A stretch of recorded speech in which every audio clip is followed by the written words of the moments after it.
Stewart's stand-up is like... When I saw that he was the headliner, I was like, oh, this is going to be fantastic. So it starts, and I think Stuart, for those of you, I mean, I'm sure people who are watching this are somewhat familiar, but he's very challenging to an audience. He's a little confrontational. It's a little abrasive, but that's the whole show. He's like any other comic. He's good on some nights, not so good on the other nights, and a lot of it depends on your audience. So it's a great wave of realization that you see come over the audience as kind of people get that this is going to be the show, and just seeing those realizations is fantastic. It's funny. He's got funny jokes, but it's more than that. It's like this surreal experience. You're seeing something on stage that you probably won't ever see again. You don't know what the fuck's gonna happen. Just kind of the hushed conversations people are starting to have. Like, is this gonna be it? Is this, And so when you're in the back, you get to see it all. So you see Stuart doing his deal, and then you see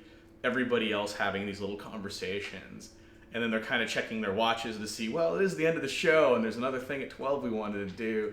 And the best part is that with the Stuart show is that you kind of get it, that it's performance art, or you don't.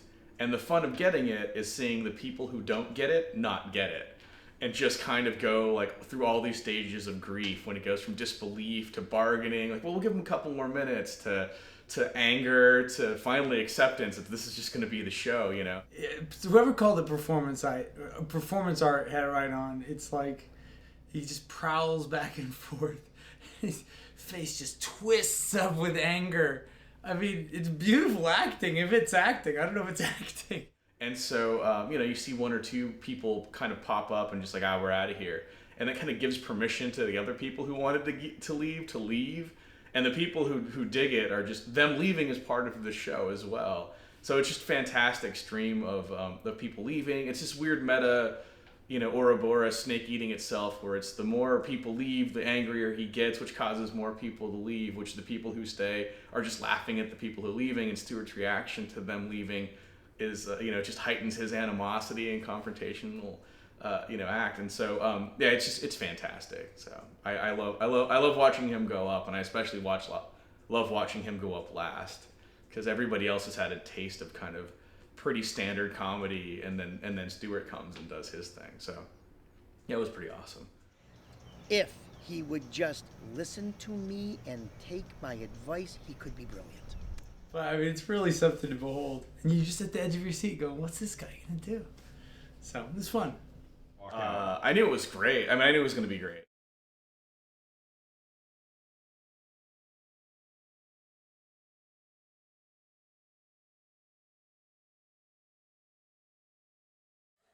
All right, are you guys ready for your headliner?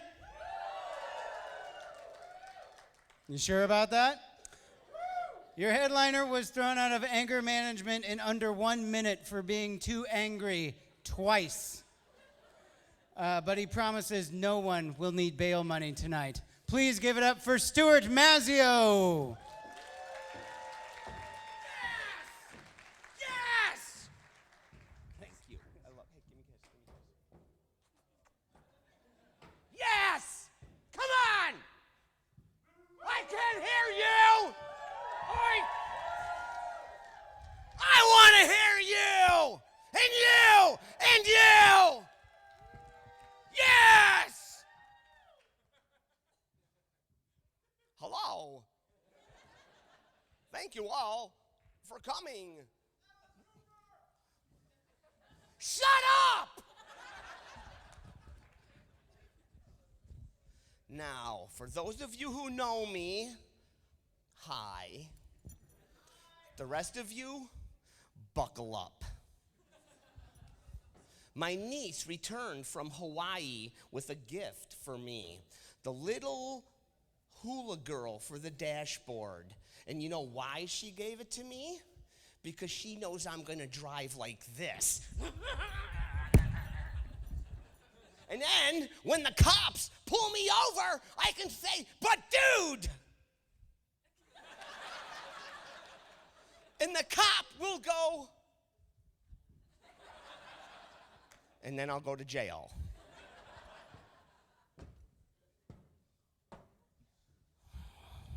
I want to start my own game show. Can you beat up a 5th grader?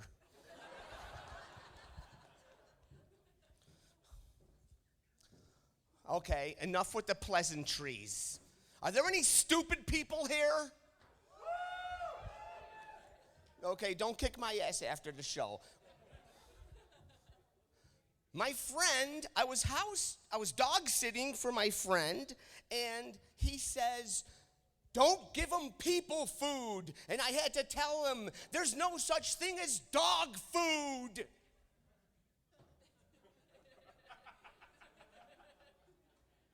Yeah, I know a lady who said because of me, she wishes she had more middle fingers. Laugh! God damn it! I see you. I see you. What do you do for a living? Yeah. You're a model? Do you come with glue or do I have to buy that separate? I'm just asking. No, actually, I have a modeling joke for you. Have you ever been like on set doing your thing and then you fart so bad that even you can't handle it? That's a modeling joke.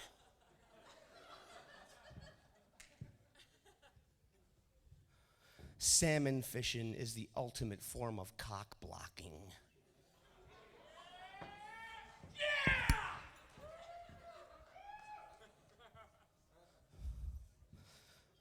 I swear to God, I normally don't speak for everyone, but I think I speak for fucking everybody here when I say I am sick and holy milk cow fuck tired of ugly babies. And their stupid goddamn mothers. Oh, isn't she an angel? No! She looks like Chucky from the 3rd goddamn movie!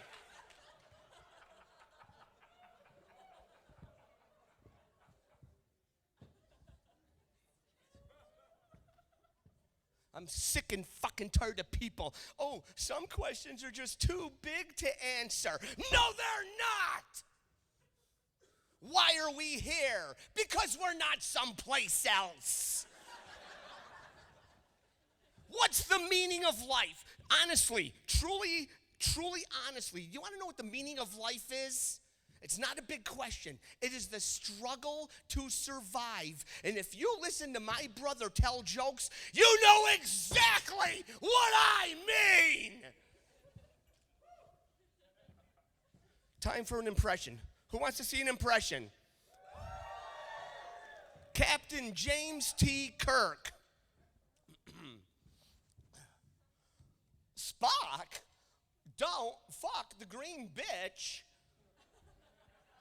Fuck you!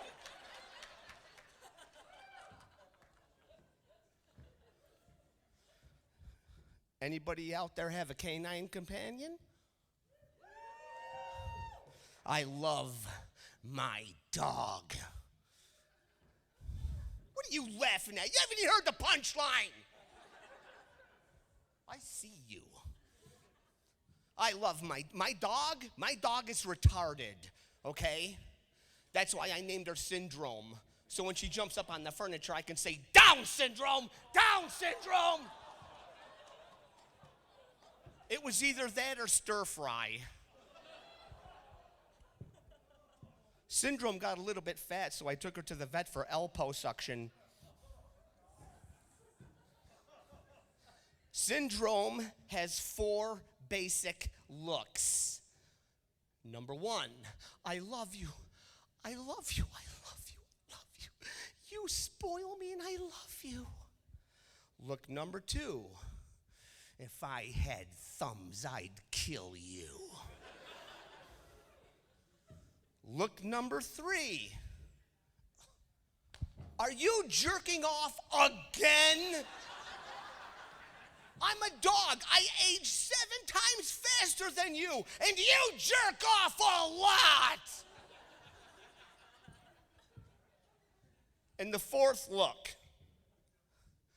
Dogs can see ghosts and spirits and stuff like that. Let me ask you something. That people are like, yeah, you know why there's ghosts? Because it's someone who had unfinished business. Really? Then how come no one's ever seen the fucking caveman and invented the wheel? I can do it better. I can do it better. I got unfinished business.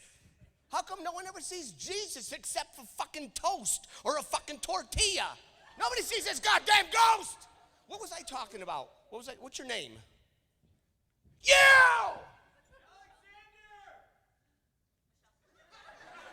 You're good. You're good. So, Alexander, you want to have fun? Next time you're at the airport, go to the information booth and say, can you please page someone for me? Because I did this. And I hate stupid people, but I love them. Because I said, can you please page Miss Enthrop? And they did it.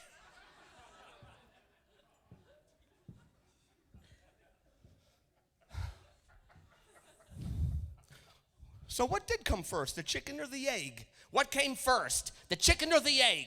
The dinosaur. Wrong!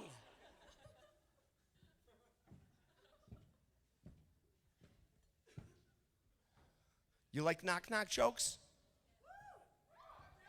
You ready? Knock, knock, knock, knock, knock, knock, knock. What are you, fucking homeschooled? It's a knock-knock joke. If I say knock more than twice, it's the fucking joke! I have a girlfriend. Now, I'm gonna tell you something. Look at me. I'm fat. I know it. I'm Italian. I'm a guinea motherfucking wop, and I fucking love to eat. And she loves to bake. She fucking bakes pies, cakes, cookies, fucking oatmeal. She fucking bakes coffee. Everything she fucking bakes. And the only thing I don't understand about it is I never thought I'd meet a Jewish woman that would want to spend that much time near an oven.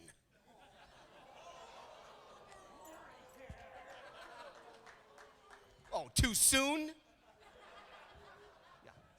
What did Saddam Hussein and Little Miss Muffet have in common? They both had curds in their way. Too soon? So does anybody like yogurt? I just stole that joke because I couldn't think of my next joke. You know, I was on my way to Comic-Con tonight. I'm in my fucking car. And I'm driving, and there's a box truck here. I pull up into the crosswalk just as I see 5 cyclists. And the instant I see them, I'm like, sorry, where are you going? Was it something I said? My mother was right about you. So, I pull up, I see them, I say, I'm sorry, but that's just not fucking good enough. Ching, ching, ching, ching. Fuck you, you asshole. We're cyclists. Fuck you. Every one of them, even the kids. The fucking 9 and 10-year-old kids are fuck you, you asshole. And I said, oh, I leave the house trying to be so good. But you make it so hard. So I just pulled up alongside of them with my car and I said, you realize I can still run you over, right? If you're not going to have fun, don't leave the house. Come on, people, work with me.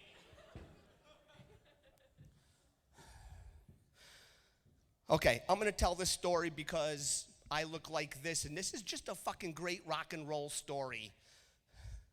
Alice Cooper, Chubby Checker, Linda Lovelace, and Liza Minnelli are going up to the penthouse to meet Elvis Presley. Elvis walks into the room and says, hey, man, you're the cat with the snake, right? He's like, yeah. He's like, that's cool, man. Come here. I want to show you something. Brings him into the kitchen, puts a loaded .38 in his hand, points it at himself, and he says, I want you to try and shoot me, man. And Alice Cooper's like, no. And this little guy appears on his shoulder and says, shoot him. He's like, I can't shoot him. He's fucking Elvis Presley. This other guy appears on his other shoulder and says, wound him.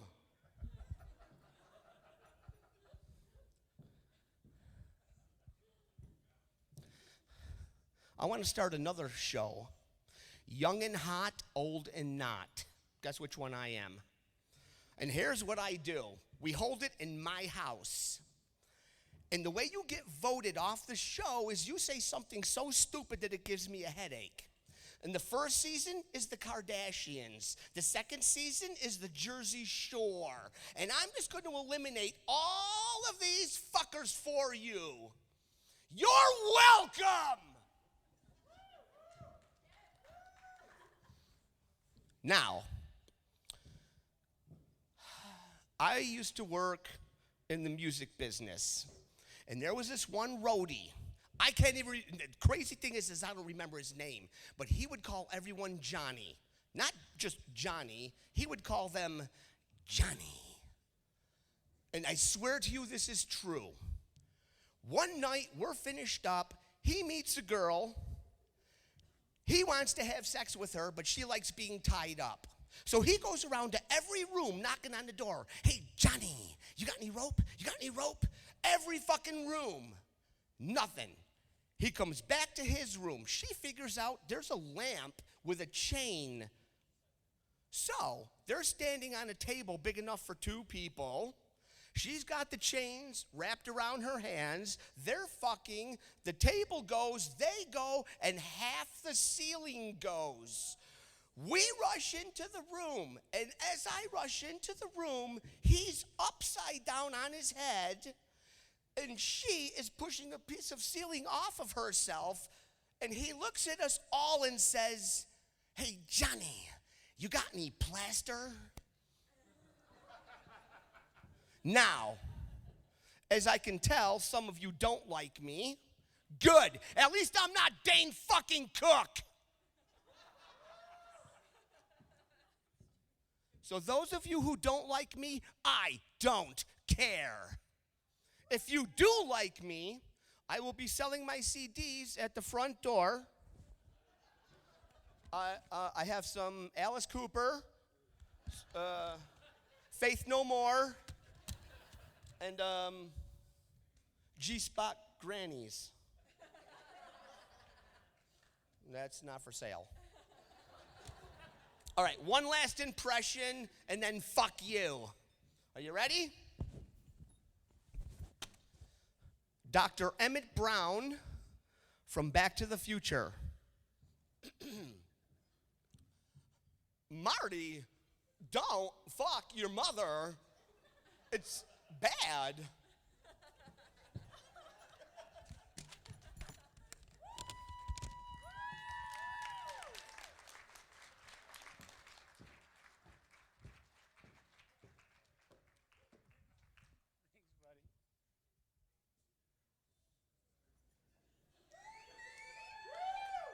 Stuart Mazzeo, everybody. That was some performance art for you. Thank you guys so much for coming out. We will be back here in this very same room at midnight with an entirely different lineup of comics, and it will be a fantastic evening, so please come back again. Thank you guys so much for coming. Be sure to throw more money at the bar people back there. Why not? Why not? Tip them well. Thank you guys again. Have a great night.